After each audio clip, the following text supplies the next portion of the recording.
ಕನ್ಯಾ ರಾಶಿ ಕನ್ಯಾ ಲಗ್ನದಲ್ಲಿ ಇರ್ತಕ್ಕಂಥವರಿಗೆ ಚಂದ್ರ ಮತ್ತು ಗುರು ಇರ್ತಕ್ಕಂಥ ಆಸ್ಥಾನ, ಬುಧ ಮತ್ತು ಶುಕ್ರ ಇರ್ತಕ್ಕಂಥ ಆಸ್ಥಾನ ಚೆನ್ನಾಗಿದೆ.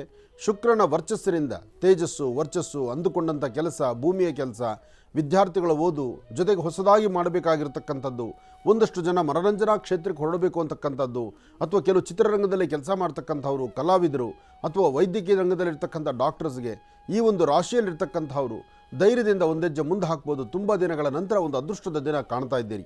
ಶುಕ್ರನ ಅನುಗ್ರಹದಿಂದ ಇಷ್ಟಾರ್ಥವನ್ನು ಸಿದ್ಧಿಯಾಗುತ್ತೆ. ಆದರೆ ಮನಸ್ಸಲ್ಲಿ ಒಂದಷ್ಟು ದ್ವಂದ್ವ ನಿಲುವು ಶುರುವಾಗುತ್ತೆ, ಮನಸ್ಸಲ್ಲಿ ಇಲ್ಲದ ಆತಂಕಕ್ಕೆ ಶುರುವಾಗುತ್ತೆ, ಒಂದಷ್ಟು ಭಯದ ಸನ್ನಿವೇಶ ಇದೆ. ಹಿಂದೆ ಯಾವತ್ತೋ ಮಾಡಿರ್ತಕ್ಕಂತಹ ಕೆಲಸ ಕಾರ್ಯಗಳಲ್ಲಿ ಒಂದಷ್ಟು ಅಚಾತುರ್ಯಗಳು ಏನಾಗ್ಬೋದು, ಅಥವಾ ಹಿಂದೆ ಯಾವತ್ತೋ ಆಗಿರ್ತಕ್ಕಂಥ ಅಸಮಾಧಾನದ ಸನ್ನಿವೇಶಗಳನ್ನು ಇವತ್ತು ಏನಾದರೂ ಹೆಚ್ಚು ಕಮ್ಮಿ ಆಗ್ಬೋದು ಏನೋ. ಹಾಗೆ ನಿಮ್ಮ ಮನಸ್ಸಲ್ಲಿ ಇಲ್ಲದಂಥ ತೊಂದರೆ ತಾಪತ್ರೆಗಳು ಎದುರಾಗುವಂಥ ಲಕ್ಷಣಗಳಿರೋದ್ರಿಂದ ಸಾಕಷ್ಟು ಜವಾಬ್ದಾರಿ ಬೇಕು, ಹೆಚ್ಚು ಜವಾಬ್ದಾರಿ ಬೇಕು. ಹಾಗೆ ಮಾಡುವ ಕೆಲಸ 4 ಜನ ಮೆಚ್ಚುವಂಥದ್ದಿರಬೇಕು. ತುಡುಕಿ ತೀರ್ಮಾನ ತಂದುಕೊಂಡು ಇಲ್ಲದಂಥ ರೀತಿ ಕಣ್ಣೀರು ಹಾಕುವಂಥ ಪರಿಸ್ಥಿತಿ ಎದುರಾಗುತ್ತೆ. ಹಿಂದೆ ಯಾವತ್ತೋ ಮಾಡಿರ್ತಕ್ಕಂಥ ತಪ್ಪು ಒಪ್ಪುಗಳಿಗೆ ಇವತ್ತು ತಲೆಬಗ್ಸಿ ನಿಂತ್ಕೋಬೇಕಾಗತ್ತೆ. ಮನೆಯಲ್ಲಿರ್ತಕ್ಕಂಥ ಹೆಣ್ಣು ಮಕ್ಕಳು ಎಷ್ಟೇ ಜವಾಬ್ದಾರಿಯುತವಾಗಿದ್ದು, ಹಾಗಲ್ಲ, ಹೀಗೆ ನನ್ನ ಬದುಕು ಹೀಗೆ ತೊಗೊಂಡು ಹೋಗಬೇಕು, ನನ್ನ ಕುಟುಂಬವನ್ನು ಹೀಗೆ ನಿರ್ವಹಿಸಬೇಕು, ಇದೇ ಪ್ರಕಾರ ನನ್ನ ಬದುಕನ್ನು ಚೆನ್ನಾಗಿ ಇಟ್ಕೊಳ್ಬೇಕು ಅಂದ್ಕೊಂಡ್ರೆ ನಿಮಗೆ ಯಾವುದೂ ಸಹಿತ ಐಡಿಯಾ ಬರ್ದಿರ ಒಂದಲ್ಲ ಒಂಥರ ಮನಸ್ಸು ನೊಂದುಕೊಳ್ಳೋ ಪರಿಸ್ಥಿತಿ ಎದುರಾಗುತ್ತೆ. ವ್ಯವಹಾರಗಳಲ್ಲಿ ಬದಲಾವಣೆ ತಂದುಕೊಳ್ಬೋದು, ಕೆಲಸ ಕಾರ್ಯಗಳಲ್ಲಿ ಮತ್ತಷ್ಟು ಪ್ರಗತಿಯನ್ನು ಕಾಣ್ಬೋದು. ಯಾವುದೇ ಕಾಯಕವನ್ನು ಮಾಡಲಿಕ್ಕೆ ಮುಂದಾದರೂ ಅದರ ಫಲಾಫಲಗಳಲ್ಲಿ ಏನೋ ಒಂದು ಬದಲಾವಣೆ ಅಂತಕ್ಕಂಥದ್ದು ಖಂಡಿತ ಇದ್ದೇ ಇರುತ್ತೆ. ಬದಲಾವಣೆ ಎಂಬತಕ್ಕಂಥದ್ದನ್ನು ತಂದಾಗಲೇ ಅದರ ಫಲಾಫಲಗಳು ಸಿದ್ಧಿ ಆಗ್ತಕ್ಕಂಥದ್ದು. ಹಾಗೆ ಯೋಗ ಫಲಗಳು ಚೆನ್ನಾಗಿರೋದ್ರಿಂದ ತಾವು ಅಂದುಕೊಂಡಷ್ಟು ಲಾಭವೇ ಇದೆ.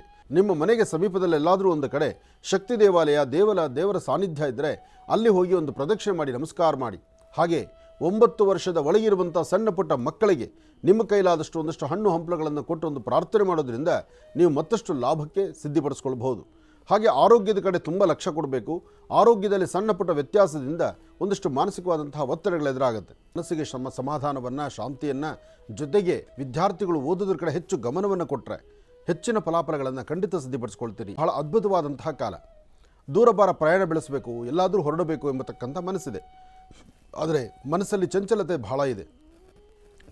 ಕೆಲವೊಬ್ಬರು ಮಾಡುವಂತಹ ಲೇವಾದೇವಿಗಳು ಕೊಟ್ಟು ತೆಗೆದುಕೊಳ್ತಕ್ಕಂಥದ್ದು, ಹಣಕಾಸಿನ ವಿಚಾರ ಇರಲಿ, ಯಾವುದೇ ಇರಲಿ, ತಾವು ಏನು ಅಂದುಕೊಂಡಿದ್ದೀರೋ ಅಂದುಕೊಂಡಿದ್ದಕ್ಕಿಂತ ಒಂದು ಪಟ್ಟು ಹೆಚ್ಚಾಗಿ ಲಾಭವನ್ನೇ ಸಂಪಾದನೆ ಮಾಡ್ಕೊಳ್ತೀರಿ. ಆದರೆ ಪ್ರಾರಂಭಿಕ ಹಂತದಲ್ಲಿ ಮಾತ್ರ ಕೆಲವು ಅಡ್ಡಿ ಆತಂಕಗಳೆದುರಾಗುತ್ತೆ. ಅಂದುಕೊಂಡಿದ್ದನ್ನು ಲಾಭ ಸಿದ್ಧಿಪಡಿಸ್ಕೊಳ್ತಕ್ಕಂತಹ ಯೋಗ ಫಲ ಇದೆ. ಏನೇ ಮಾಡಬೇಕು ಅಂತ ಹೊರಟರೂ ಮಾಡುವ ಕಾಯಕದಲ್ಲಿ ಒಂದಷ್ಟು ಅಡ್ಡಿ ಆತಂಕ ಇದ್ದೇ ಇರುತ್ತೆ. ಹಾಗಂತ ಅಡ್ಡಿ ಆತಂಕಗಳಿದೆ ಅಂತ ಕೈ ಕಟ್ಟಿ ಕೂರುವಂಥದ್ದಲ್ಲ. ಮಾಡುವ ಕೆಲಸವನ್ನು ಜವಾಬ್ದಾರಿ ವಹಿಸಿಕೊಂಡೇ ಮಾಡಬೇಕು. ತೃಪ್ತಿಕರವಾದಂತಹ ಬದುಕನ್ನು ಕಾಣಬೇಕು. ಒಳ್ಳೆಯ ಫಲಾಫಲಗಳನ್ನು ಸಿದ್ಧಿಪಡಿಸ್ಕೊಳ್ಬೇಕು. ನಿಮ್ಮ ಆಲೋಚನೆ ಎಂಬತಕ್ಕಂಥದ್ದು, ತಾವು ಯಾವ ಆಲೋಚನೆಯನ್ನು ಹೇಗೆಲ್ಲ ಕ್ರಮವಾಗಿ ಮಾಡಬೇಕು ಅಂತಿದ್ದೀರೋ ಅದರ ಫಲಾಫಲಗಳಂತೂ ಅದೃಷ್ಟ ಎಂಬತಕ್ಕಂಥದ್ದು ಸಾಕಷ್ಟು ಇದೆ. ಹಾಗೆ ಹಣಕಾಸಿನ ವಿಚಾರದಲ್ಲಿ ಮಾತ್ರ ತಾವು ಏನಂದುಕೊಂಡ್ರೋ ಅಂದುಕೊಂಡಿದ್ದಕ್ಕಿಂತ ಒಂದು ಪಟ್ಟು ಹೆಚ್ಚಾಗಿ ಲಾಭವನ್ನೇ ಗಳಿಸ್ತೀರಿ. ಆದರೆ ಬರುವ ಲಾಭ ಈಗ ತಕ್ಷಣ ಕಣ್ಣು ಕಾಣತಕ್ಕಂಥದ್ದಲ್ಲ. ಆದರೆ ನಿಮ್ಮ ಶ್ರಮಕ್ಕೆ ತಕ್ಕ ಪ್ರತಿಫಲ ಖಂಡಿತ ಸಿಕ್ಕೇ ಸಿಗುತ್ತೆ. ನೀವು ಪ್ರಾರಂಭಿಸುವಂಥ ಯಾವುದೇ ಒಂದು ಕಾಯಕ ಆದರೂ ಬಹಳ ಅರ್ಥಪೂರ್ಣವಾಗಿ ಕಾರ್ಯಗಳನ್ನು ಸಿದ್ಧಿಪಡಿಸ್ಕೊಳ್ಳುವಂಥದ್ದಿದೆ. ಅದೃಷ್ಟ ಭಗವಂತನ ಕೃಪೆಯಿಂದ ಮಾತ್ರ ಸಾಧ್ಯ. ಆ ಭಗವಂತನ ಕೃಪಾಕಟಾಕ್ಷವನ್ನು ಪಡೀಲಿಕ್ಕೆ ಬಹಳ ವಿಶೇಷವಾಗಿರ್ತಕ್ಕಂಥ ನೀವು ಮಾಡಬೇಕಾಗಿರ್ತಕ್ಕಂಥದ್ದು ಶ್ರೀನಿವಾಸನ ಪ್ರಾರ್ಥನೆ ಮಾಡಿ. ಕಲ್ಯಾಣಾದ್ಭುತ ಗಾತ್ರಾಯ ಕಾಮಿಧಾರ್ಥ ಪ್ರದಾಯಿನಿ ಶ್ರೀಮದ್ ವೆಂಕಟನಾಥಾಯಾಮ್ ಶ್ರೀನಿವಾಸಾಯ ಮಂಗಳಂ. ಗೋವಿಂದ ಗೋವಿಂದ. ಆ ಗೋವಿಂದನ ನಾಮಸ್ಮರಣೆ ಮಾಡೋದ್ರಿಂದ ಸಾಕಷ್ಟು ಒಳ್ಳೆಯ ಫಲಗಳನ್ನು ಸಿದ್ಧಿಪಡಿಸ್ಕೊಳ್ಬಹುದು. ನಿಮ್ಮಲ್ಲೂ ಸಹಿತ ಸಾಕಷ್ಟು ಅಭಿವೃದ್ಧಿ ನಡೀತೀರಿ. ಹಾಗೆ ಒಳ್ಳೆ ಮನಸ್ಸಿನಿಂದ, ತಾಳ್ಮೆಯಿಂದ, ಸಮಾಧಾನವಾಗಿರಿ.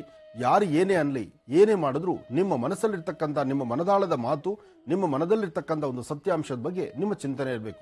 ವೃತ್ತಿಯಲ್ಲಿ ಅಭಿವೃದ್ಧಿಯನ್ನು ಕಾಣಬೇಕು ಎಂಬತಕ್ಕಂಥ ಆಸೆ ಆಕಾಂಕ್ಷೆ ಇದ್ದರೂ ಅದರಲ್ಲಿ ಸ್ವಲ್ಪ ಮಟ್ಟಿಗೆ ಬದಲಾವಣೆಗಳು ತಂದುಕೊಳ್ಬೇಕಾದ್ರೆ ಲಕ್ಷ್ಮಿಯನ್ನ ಪ್ರಾರ್ಥನೆ ಮಾಡಿ ಅಥವಾ ಶಕ್ತಿ ದೇವತೆಯನ್ನು ಆರಾಧನೆ ಮಾಡಿ. ನೀವು ಮಾಡಬೇಕಾಗಿರ್ತಕ್ಕಂಥ ಯಾವುದೇ ಒಂದು ಕೆಲಸದಲ್ಲಾದರೂ ಧೈರ್ಯದಿಂದ ಒಂದು ಹೆಜ್ಜೆ ಮುಂದೆ ಹಾಕಬಹುದು. ಇದೇ ಸಮಯದಲ್ಲಿ ಮತ್ತಷ್ಟು ಅಭಿವೃದ್ಧಿಯನ್ನು ತಂದುಕೊಳ್ಬೇಕಾದ್ರೆ ಶಂ ಶನೈಶ್ಚರಾಯ ನಮಃ ಎಂಬತಕ್ಕಂಥ ಮಂತ್ರವನ್ನ ನಿರಂತರವಾಗಿ ಪಠನೆ ಮಾಡುವಂಥದ್ದು ಬಹಳಷ್ಟು ಒಳಿತು.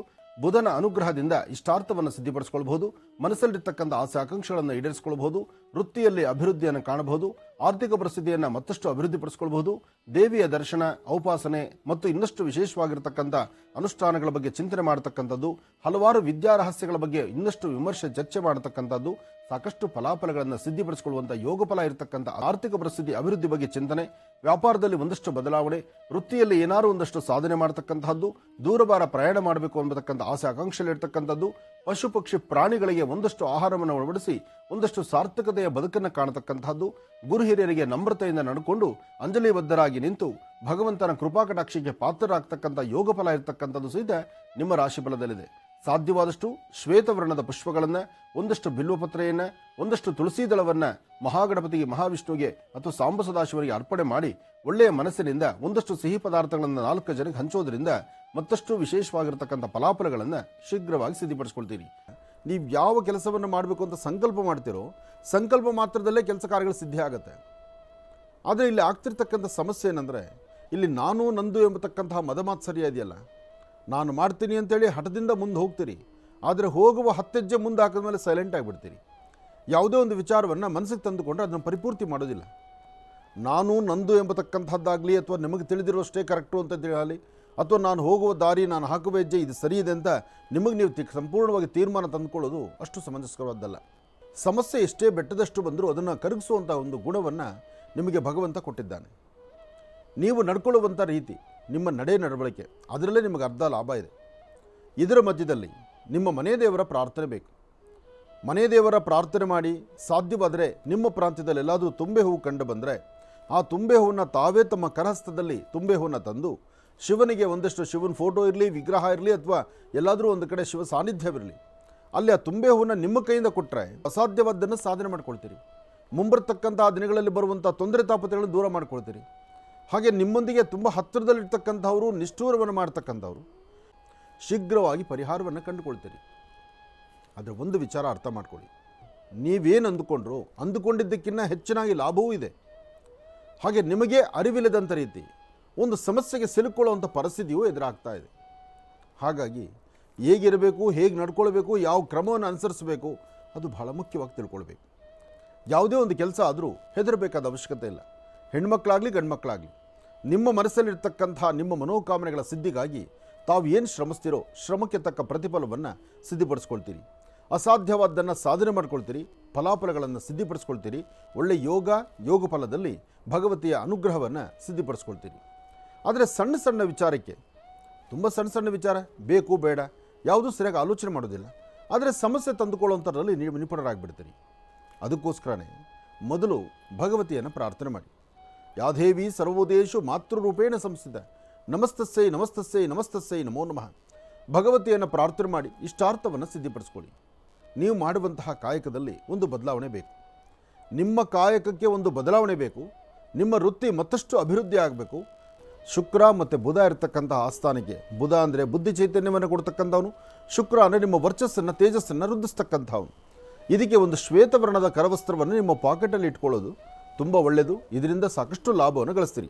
ಕೊಟ್ಟು ತೆಗೆದುಕೊಳ್ತಕ್ಕಂಥ ವ್ಯವಹಾರಗಳು ಮಾಡುವಾಗ, ಕೆಲವು ಟ್ರಾನ್ಸಾಕ್ಷನ್ಸ್ ಮಾಡುವಾಗ, ಮನೆಯಲ್ಲಿರ್ತಕ್ಕಂಥ ಹಿರಿಯರು, ಆತ್ಮೀಯರು, ನಿಮ್ಮ ಜೊತೆಯಲ್ಲಿರ್ತಕ್ಕಂಥವರು ಕೆಲವು ಮಾರ್ಗದರ್ಶಕರು ಹೇಳುವಂಥ ಮಾತನ್ನು ಸಹಿತ ಆಲಿಸ್ದಿರ ನಿಮ್ಮದೇ ಆದ ದಾರಿಯಲ್ಲಿ ನೀವು ನಡೆಯೋದ್ರಿಂದ ಇಲ್ಲಿ ವ್ಯತ್ಯಾಸ ಕಾಣ್ತೀರಿ. ಛಲದಿಂದ, ಹಠದಿಂದ ತಾವು ಏನು ಸಂಕಲ್ಪ ಮಾಡಿದ್ರು, ಯಾವ ಕಾಯಕವನ್ನು ಹೇಗೆ ಬದಲಾಯಿಸ್ಕೊಂಡು ಜೀವನವನ್ನು ಮತ್ತಷ್ಟು ಅಭಿವೃದ್ಧಿಪಡಿಸ್ಕೊಳ್ಬೋದಾದರೂ ಅದಕ್ಕೆ ಹೆಚ್ಚು ಅರ್ಥವಿದೆ.